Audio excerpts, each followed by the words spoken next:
add a system, you can add a system. Just write the host name, the instance number. Okay, host name is this. So this is the host name. Okay, and instance number is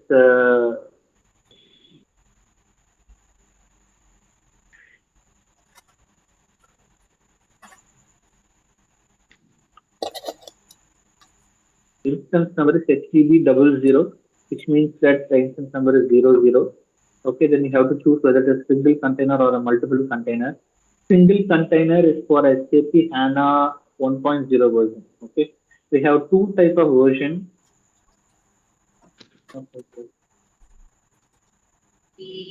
Version HANA 1.0, that is very old. That is old, not very old. Old. Currently, SAP is not supporting 1.0. We have SAP HANA 2.0 only. Okay, 2.0 version only is currently supported. Version is supported by SAP. Okay, so HANA 1.0 is a single container. HANA 2.0 is the multi-tenant database. Multi-tenant database. What is mean by multi-tenant database? Okay. See, HANA 2.0 is a very interesting topic. I'll try to finish it very quickly. See, in previous cases in HANA 1.0, the services, whatever we have saw before, right? That name server, index server, everything will be clubbed into a single database or a single container, single unit. Okay. But in HANA 2.0, SAP has devised a new plan or devised a new architecture of segregating the services, like the system DB and the two things called system DB and the tenant DB. Okay, it is supported from 2.0 version only, not in 1.0. 1.0 it is a single container. Okay, it can all the services will be running in only one container, one box. Okay, in one box as only one unit, not as a two different units. Okay, HANA to 1.0 is you have all the 6 services running in one physical box as a single container, single unit. Okay, but in 2.0 you have all the services running in same box, but you will have those things segregated into more than two units. Okay, one is called as system DB. Very, very important, guys. Please pay attention. System DB, and other is called tenant DB. Okay, system DB, it contains only the name server. Okay, in system DB, you will see only the name server running into it. Okay, which means system DB holds the information about the host. As I said, the name server is responsible to collect all the information about the databases, where it is running, what type of database it is, okay, which is primary, which is secondary, okay, all those information, whether it contains a tenant database, all those information, it collects all the information and store it in a system DB. Okay, and in tenant DB only, you will have all the other services like index server and other services.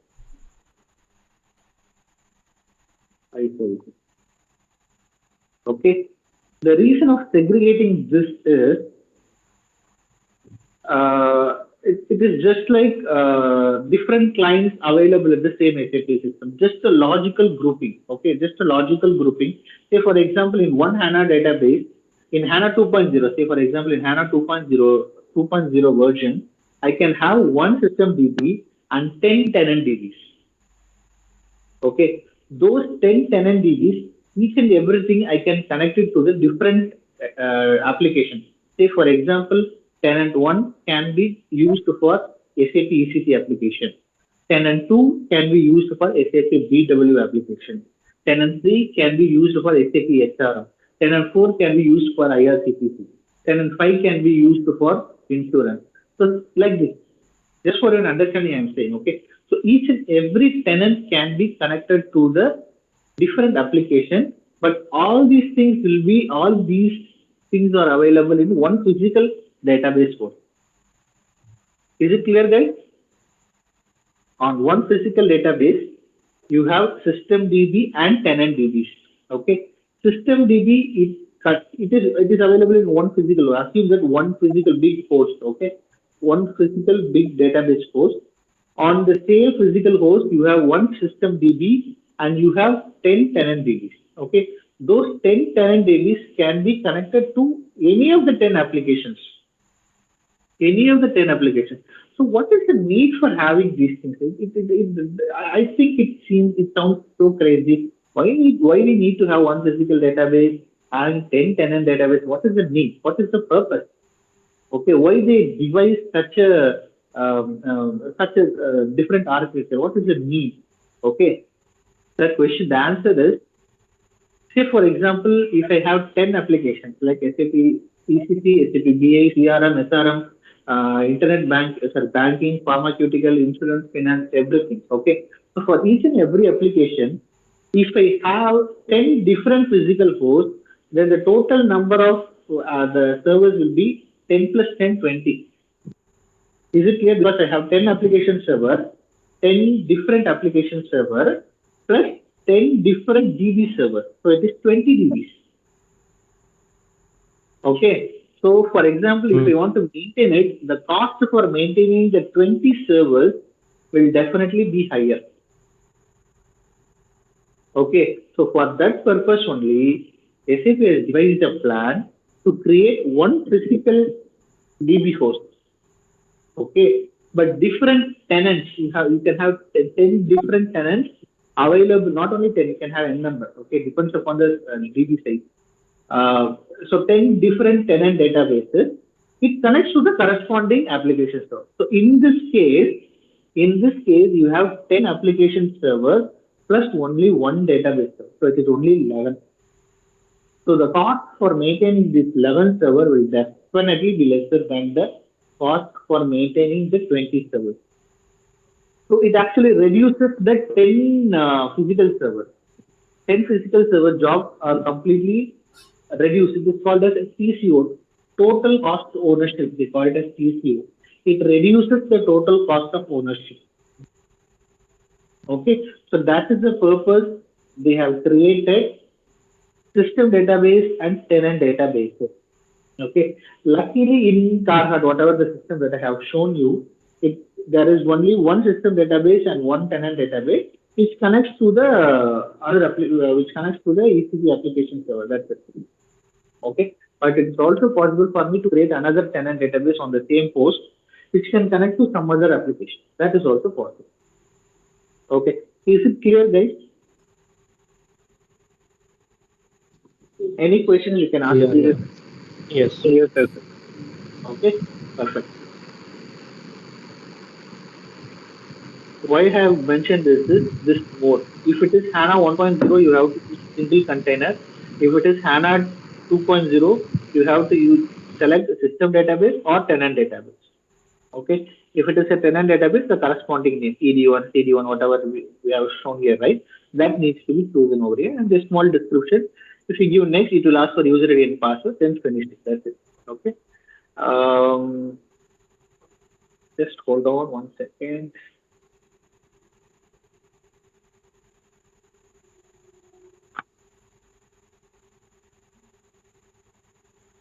Just a second, guys.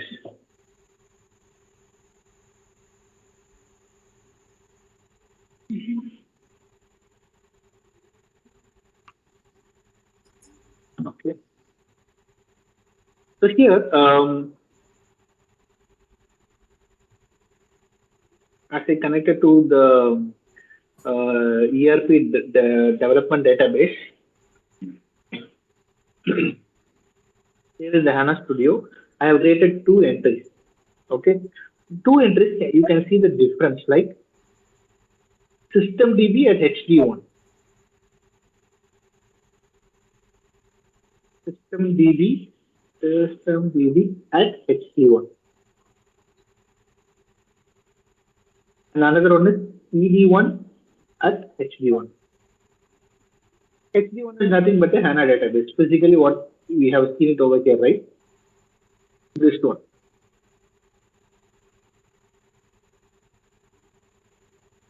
Okay, so this is the HANA database, HD1. HANA shared HD1 is there, right? So that is the HANA database. So system DB, as I said, it is 2.0 version. We definitely need to have the system DB. So system DB is there, and ED1. ED1 is the tenant DB. Okay, this is the tenant one. Tenant 1 DB. You can also have ED2 at HD1 as well. This can be considered as tenant 2. Similarly, you can go up to EDN at HD1. You can call it as a tenant N. Okay. As long as you have the memory, you can extend it to N to the size whichever you want. Holding that here. Okay. So what I was saying, yeah. The tenant database. As long as you have the memory. Okay. So here the memory we have now is total memory is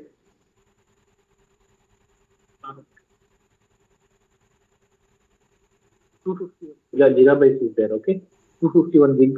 This HANA database 251 gig. So you can have it 5 or 6 HANA database, whichever it is able to hold it. Okay. So let me connect to each and everything. I totally forgot the password. Let me check. Password vault.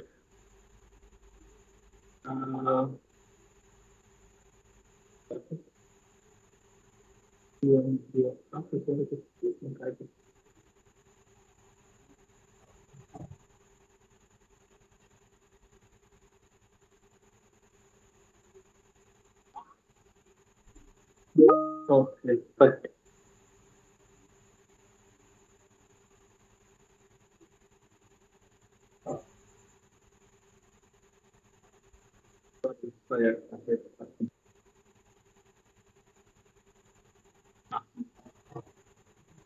let me check for it as well.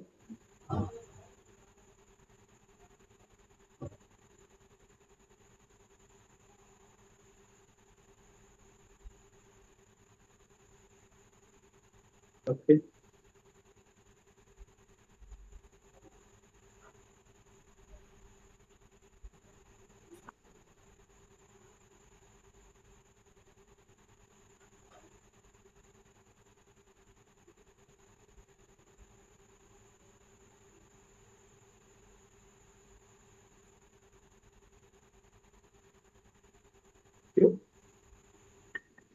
So this is the HANA Studio where you can maintain the HANA entries, the DB entries, and you can connect to the system database or the tenant database, whatever it is. Okay.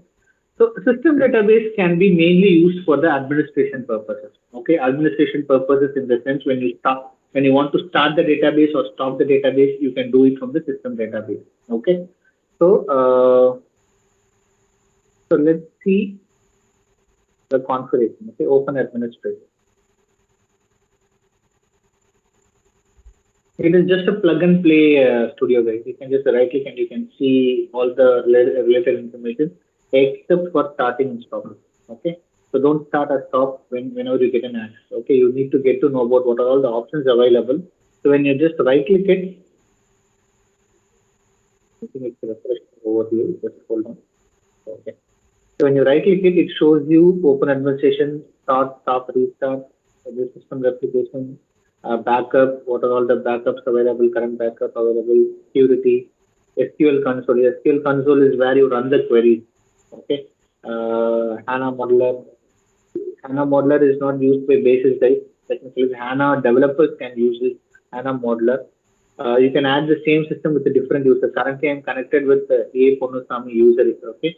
So you can connect with Shubham or Shashank or Ashwin. You can have your own IDs to have it connected with.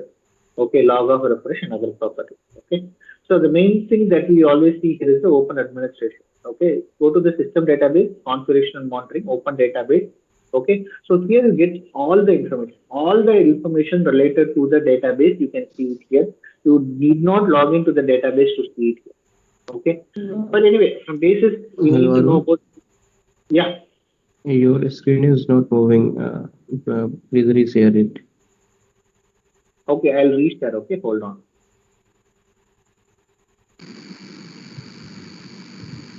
It's here. It's visible Yeah, now. now it is clear. So as I was saying, we primarily concentrate on the administration part, configure and monitoring open administration. When you click that, you'll be able to see it here. All the DB related stuff, DB related information can be seen in the HANA Studio itself. Okay, you need not log into the operating system to know that. But as a basis there, you also need to know about how you can check the same on the DB. Okay, suppose in case if you're not able to open HANA Studio, in that case you obviously have to come over here to run the query, right? So you need to know both. But let's see from how what all the information that we can see from the HANA Studio administration part. Okay, so I logged into that system databases. The operation status is all services started. System usage is the development system. Time of start time of first started service. It is actually stopped and started uh, 11th of March. Okay, it is June, right? So it's been 3 months. Okay, so it started 3 months before. And if it is a distributed system, no, it is not distributed system. What is a distributed system? As I mentioned earlier, distributed is something like distributed HANA system is like you have different nodes. You have different nodes. Okay, guys, there is a difference between distributed HANA system and HA HANA system.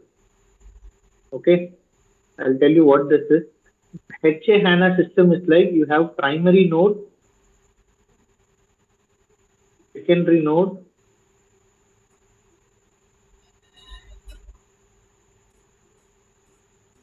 and DR node. Okay, but distributed HANA system is something called as scale in or scale out.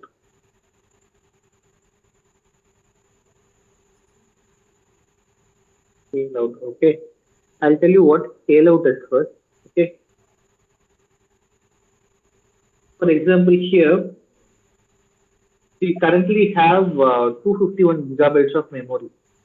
Okay, 251 gigabytes of memory I currently have here, and I have only one system database and one tenant database here. Okay, luckily this 251 gigabyte is good enough for running the application for the tenant database. Okay, tenant database is ED1, right? So ED1 is good. ED1 has got enough memory like 251 GB to be run on this physical database. But in future, there is a chance that the number of users that are going to connect to this ED1 database is going to be very higher. Okay, so in that case, I need to increase the memory. So what should I do? I have two options. Okay, one is I can add the CPU members, the RAM to directly to this physical host. Directly, I can increase the memory of this physical host. So that is one option. And the second option is I can have another DB host, okay, additional DB host where I can extend this database. Okay, where I can extend this database. That is the second option. Okay, so first option is called as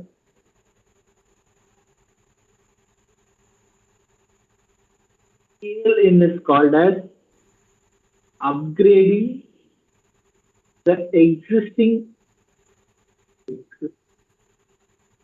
database. Okay, like CPU or RAM, whatever it is. Okay, on the same host, you are adding additional CPUs or additional RAM. That is called as scaling. You are scaling inside the existing database. Okay, that is scaling. Scale out, adding additional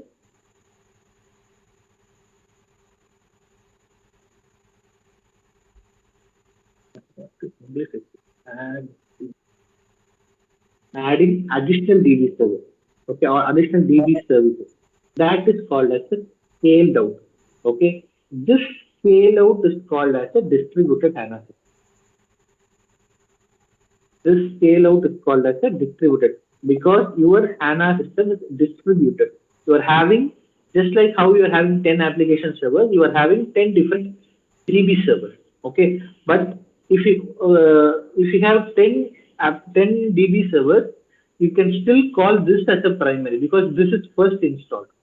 This is first installed, so this is called as a primary DB host.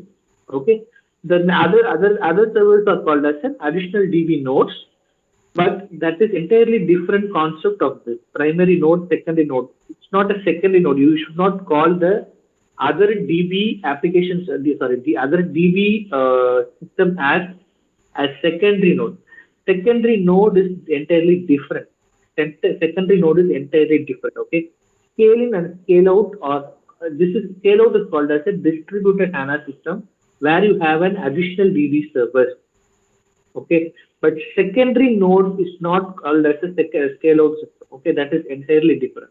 So in that case, in case of distributed HANA system or in scale out system, how the secondary node will be?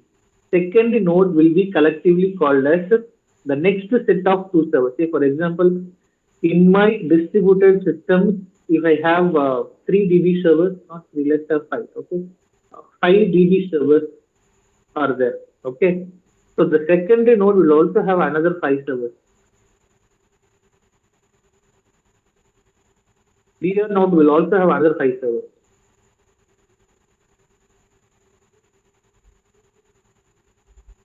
Okay, but those things are not called as secondary node. Instead, they are called as the additional DB servers. They are called as an additional DB servers or scaled out servers. Is it clear, guys? Am I making it clear? Yes, sir. Yes, sir. So that is called, this distribution is no, which means that it is a standalone database. I have only one physical host installed for this application, for this database. Okay, that's the reason you are seeing one node here. If it is yes, you will have another nodes, not nodes, another application server also displayed over here. Okay, and the version is 2, as I said, it is 2 HANA 2.0 SP04, and the revision is 47. Okay, guys, just give me a minute, 1 second. Okay, hold on, I'll be back in a minute. Okay, just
I'm back. Sorry for that.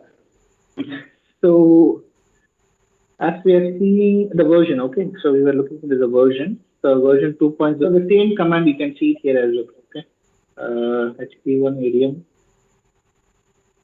HDB version. Okay, So whatever we are seeing, the same thing is being displayed over here. Okay. Build time is this. I think you can see it here as well. This is the compile date, right? This one.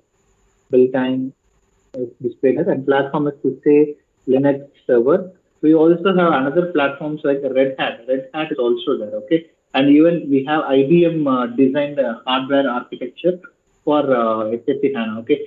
See guys, this HANA is very, very unique. It cannot be installed in all the Linux servers, okay? We have some certified Linux versions of the Linux platform only on which we can install this HANA database. Oracle is not like that. Java is not like that. Java can be installed on any machine. Even Oracle can also be installed on any machine. Microsoft, Linux, Red Hat, this, everything can install. But this HANA is very specific. It has to be installed only on the certified hardware only. Okay. Those certified hardware, you can find it in the SAP note. There is the note which tells you on which hardware you have to install which version. Okay. So that only you can install it. Okay. So here it is 50 Linux version 12 HP4. It is a Linux kernel version. The hardware manufacturer here is Microsoft Corporation because it is installed on Azure Cloud. It is showing as a hardware manufacturer as Microsoft Corporation. Okay. If you install the same in Google Cloud, it will be shown as a Google here. Okay. So that's something different. So here you have HANA used memory. So HANA used memory, if you see, the entire total memory I can see from this machine is 251 gigabytes. Okay, 251 GB. Okay, out of this 251 GB, 239.79 is the allocation limit. Okay, just like application server, we have parameters. Okay, have DB parameters. You can specify the allocation limit and all the stuff over here. But currently, the allocation limit is 239, out of which the used memory is 127.80 and the peak memory used is 147. You can see the color code difference. This green is used memory and this light blue is peak used memory. Okay, it has gone till 147 only and the total allocation limit is 239 out of 251 gigabytes. Okay, so this is that one, and this resident memory is something called as what you can say is of the entire physical memory. Okay, there is the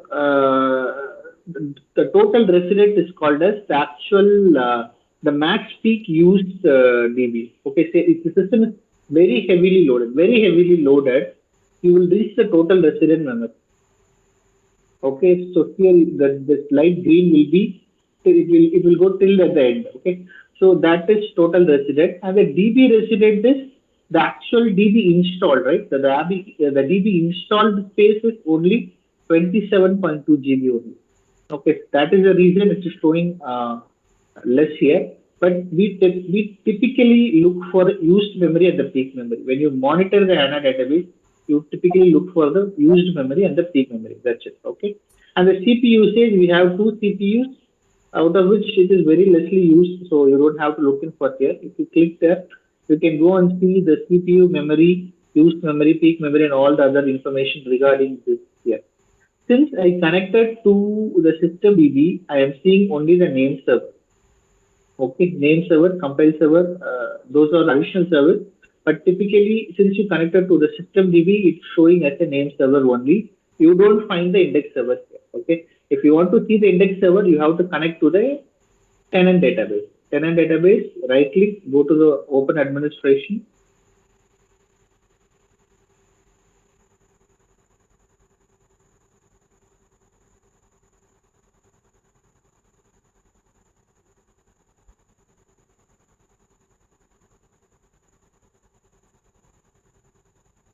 Go to the landscape services.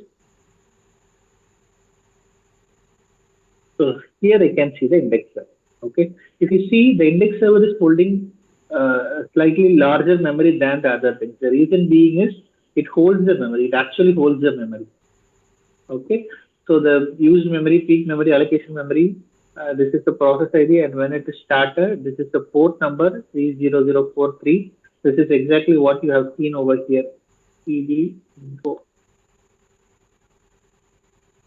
Index server is P0043. The same thing over here. Okay. You see Doctor, DT server, web dispatcher. Okay. Web dispatcher, I forgot to mention what it is.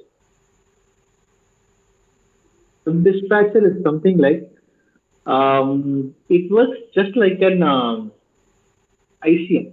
Okay. Extended version of ICM. Internet Control Manager, Internet Communication Manager. Okay. Say for example, I developed. You have Facebook, right? Say for example, Facebook. We have thousands and millions of users accessing the Facebook. Okay. So how the load is being balanced? Okay. When the request is very high, how the load is perfectly balanced? Do you think only there is only one Facebook server installed, or they have n number of Facebook, n number of servers on them? Okay. So there is a web dispatcher or a load balancer installed in the cloud so that all the Indian users will be connected or dispatched to certain servers. All the Europe users will be dispatched to certain Europe servers. Similarly, the US. So this dispatching is called dispatching the HTTP request. That part will be taken care by the load balancer in case of Facebook. Okay, but in case of SAP, we have this web dispatcher. Web dispatcher it dispatches all the incoming HTTP requests. Okay, it dispatches or it how to say it load balancer. It can also be called as a load balancer. Okay, load balancer is the right term. But as the name suggests, it dispatches web dispatching. It dispatches the web request, that HTTP request. Okay, what is the need of having a web dispatcher in SAP HANA is, as I said earlier, the access engine is the right access engine. Access engine is can be accessed more like a URL. It is a URL actually. You don't need a HANA Studio or you don't need to access to the operating system. Okay, so the developers they sit at their own house. They'll access the URL. They develop the object. They deploy the same onto the HANA database.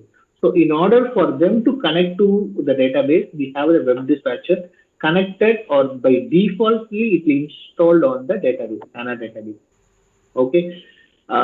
This web dispatcher will not be available in HANA 1.0, but in HANA 2.0, they have made it mandatory. So whenever you say HANA 2.0, it means that it has SystemDB, it has NNDB, and web dispatcher. Okay. This web dispatch, there is no port over here displayed here, but you need to find it out the port here. Okay. You can find it in the HANA Studio. What is the port that it is being used? You go to the configuration, put web disk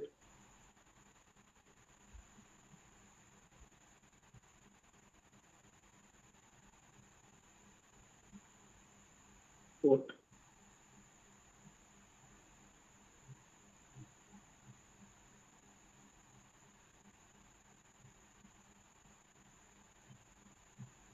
Okay, so here in the access engine, it mentioned the port number 3 followed by the SAP system 07. So it's 30007 or it can be 30008. Okay, HTTP server here it is mentioned. So coming back to this, CP usage, okay, disk usage.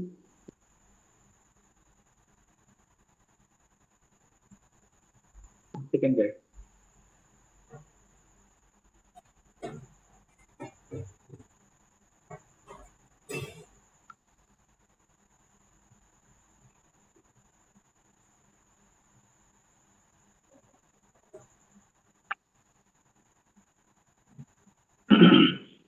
Okay, this usage information you can directly see it over here as well. CF-H. Okay. If you want to know more information, you can just take it more information so that it shows you all the volumes, available volumes, and other information. Okay. It takes a little bit of time because it has to fetch the data. Okay, it has to fetch the data. See, HANA data, HT1 is the data. What is the service that is currently accessing that file? Okay, all those things you can see it here.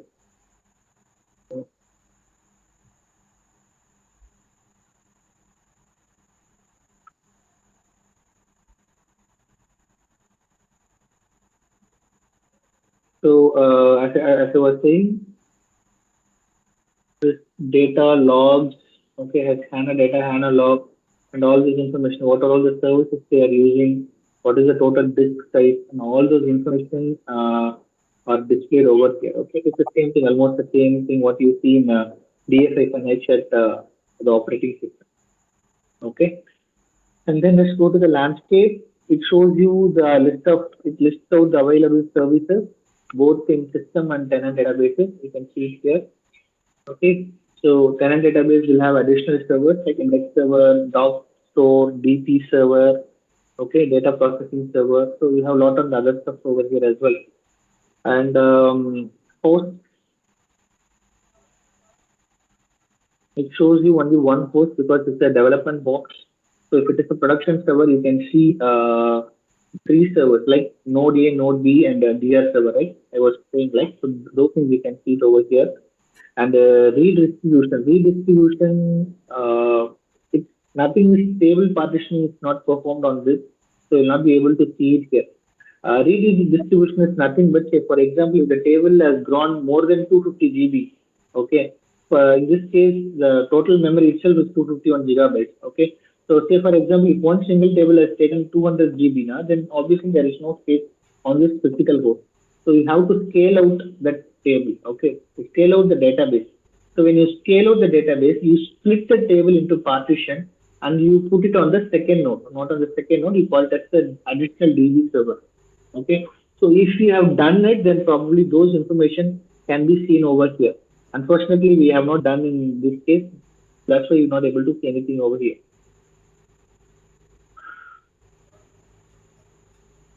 System replication, since it's a development box, the replication is not enabled, but you can see it in the production server. Let me show you for ERP.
Okay, I connected to the tenant database. That's why I'm not able to see. Let me connect to the system database.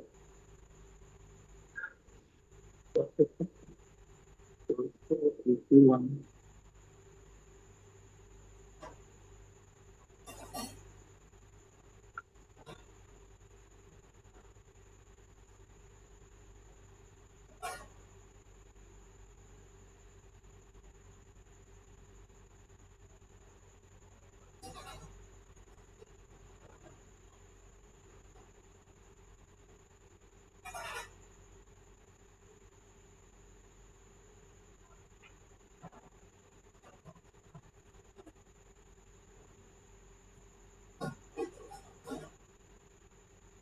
Yes, connected.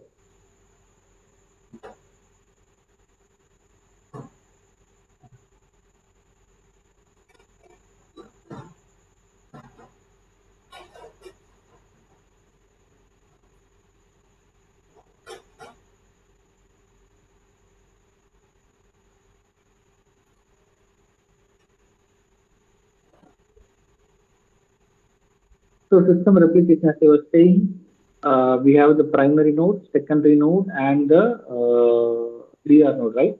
So this is the primary node. ERP-DB01 is the primary node. It is connected to two different nodes. If you see, this is node 2, U2 PRD ERP-DB02. This is the secondary node, and this is the DR node, W2 PRD. This is called as the DR node. Okay, so you can see that those things here. And if you go to the host tab also, you can see on, oh, it's displaying only one thing because it's not distributed, right? So it's showing only one thing, the replication part, but you can see both the hosts. Okay, what is the site, what's the site number, all the volume I decided, everything, all the information you can see it over here. Okay, so I just wanted to show you the system replication part. And each and every tab has its own thing. Like you can see the alert if there is a high alert. Say for example, the file system is filled, or a particular program has taken almost has eaten up all the memories. Those things can be seen over here. Okay, it clearly specifies what is the error and even how to fix it. Sometimes it tells you how to fix it. Okay, so it depends upon the priority. Okay, the priority, if it is information, that's fine. You can read it and ignore it. If it is medium, then it is fine. Low, if it's fine. Medium, you need to check it out. And if it is high or very high, you definitely have to fix the issue. Okay, it tells you what needs to be done over here. Okay, and performance is something like, it's almost like the monitoring part. Okay, you can see what is the query that is being done at the back end. Okay, which service is being affected, and all those information, or number of users connected to that. Since I am using it, the HANA services, my IDs are being displayed over here. But if the in the production system, you can see the entries are very huge because each and every user will be connected. Okay, so that case you'll see a huge entry over here, and you can double click to see what they are doing it. Okay, the sessions, what are the number of sessions, the blocked transaction. Say for example, query A will be using resource B, and B will be looking for C. C will again be looking for A. So there is a deadlock kind of situation here, right? A looking for B, B looking for C looking for A. So in that case, until B gives up, A cannot complete. Until C gives up, B cannot complete. So there is a dependencies over here. So such kind of blocked transactions, you can see it over here.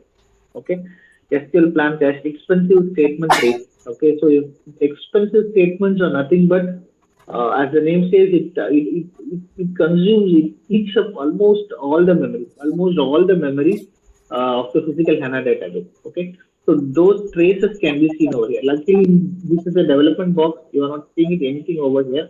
But in production, if there is a worst query, you can see it there. Okay, it will display it over here. Job progresses. Each and every tab has its own value, guys. So you just need to just run through it. Once you get an access, you just run through this. You can easily understand. And configuration part is a very important tab. So here, each and every process has their own INI file. INI file are also config files. Okay, say for example, if I want to have something configured for index server, then I have to choose indexserver.ini. As it is, indexserver.ini. Here it is. Okay, so index server, I want to set some DB parameters. These are all called DB parameters. Just like how in SAP application server we are using RZ10 or RZ11T code to enter a parameter. Similarly, for database parameters can be updated in this configuration tab. Okay, so each and everything is there. And say for example, if I want anything to be globally applied now, then you can store it in global.ini. Okay, global.ini, these are all the parameters which are common to all the database, or common to all the databases, tenant databases, and even to the system DB as well. Okay, so all those information you can set it over here. You can even search the parameters, the backup parameters. If you want to know about parameters, type backup. Okay, it will show all the. You can see green light over here. Okay, which means that those things are being overwritten. The default values are 600, but it is overwritten by 1800 in the system and in the database, and that is the reason you are seeing it in green color. If you're not overridden it simply shows like the normal unblock letters. Okay, so these entries are not updated; they are set as per the default. That's the reason you're not seeing any updates or any green lights over here. But these parameters are already changed, and that is why it is showing in green highlighted color. Okay. So all the parameters you can see it over here. Okay. That's it. Even in the name server also it contains all the information. Okay. System information is like it's a set of queries that you can just run it just like that. If I want to know about any blocked transactions now, so for example, the block transaction you can see it in performance as well. But if you want to see block transaction from here, you can run it execute. Okay, when you execute it, you can see the same thing over here. It is almost the same thing. Okay, but you have in the query format. You can see the queries and the objects involved in here. That's the only difference. Okay, if you go here in the performance block transaction, you will never know what are all the T codes, what are all the tables involved. But if you run it from here, you can see the code, what the other information is also displayed over here. Okay, so that's the only advantage. Diagnostic file. This is something very important. So this is the location where you see the log files. The DB log files can be displayed over here. Okay. It is very simple to identify. If you want to know about the index server, it is index server underscore host name underscore port. That's it. Okay. So index server underscore host name underscore port dot executed statements. All the information, all the log file naming conventions are very pretty simple. Okay. It is simple and you can just find it over here. The same thing you can see it in CD trace here.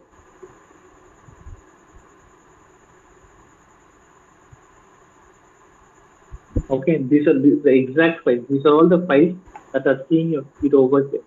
Okay, you can right click and download it directly from the application. So you did not log into the operating system to get the file. Okay, just log into the Hana Studio, just download it, right click, compress and download it. That's it. Okay, so this is the diagnostic file. Trace configuration. Say for example, if you want to enable a trace for a particular DB job, you can just enable it over here. Okay. Mostly we won't be doing it because when you enable the trace, the main problem is the memory and the space.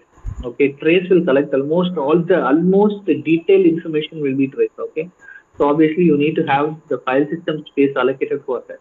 So unless and otherwise it's a very emergency, you will enable the trace. That too for a very short period of time. Say for example 10 minutes or 5 minutes, even 10 minutes is larger. They enable trace for just 5 minutes. They run the job, the problematic job. They enable the trace for 5 minutes and they capture it and they send it to SAP so the SAP can analyze. Okay, so enabling the trace is this part. Okay, so this is the only thing, guys. Okay, so once you get access, you can log into log into any HANA database to just go through each and every tab. Okay, but you guys also need to study a little bit about HANA database since there is a time constraint. I could not explain all those things, but there are plenty of websites that you can go through to know about the HANA architecture and other stuff. Okay, so just have some time.